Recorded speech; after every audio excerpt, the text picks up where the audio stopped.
Տնային կալանքը smart repression-ի հետ խելացի բռնաճնշման այլ թիրախային բռնաճնշման, այսինքն մի կողմից ինքը իր նպատակին ծառայում է մեկուսացնելու այդ մարդուն քաղաքական իմաստով քաղաքական process-ներից, որովհետև հիմնականում այդ տնային կալանքները զուգորդվում են արտահայտման ազատության սահմանափակումներով եւ այլնով, այսինքն այն հիմնական նպատակը, որ այդքան Եվրոպայի կողմից մեր մոտ ճնշվում էր բերեք դրեք այլընտրանքային խափանման միջոցներ, որպիսի բանտերում մարդկանց քանակը նվազի,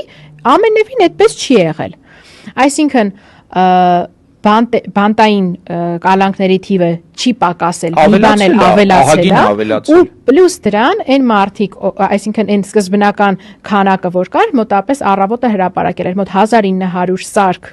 որը տնային կալանքի եւ վարչական հսկողության համար էր ամբողջությամբ սպառվել է եւ պետությունը պաշտոնապես հաստատել է, որ ինքը պատվիրել է եւս մի քանի 100 խմբականակ, որպիսի այդ տնային կալանքը եւ վարչական հսկողությունը իրականացնի։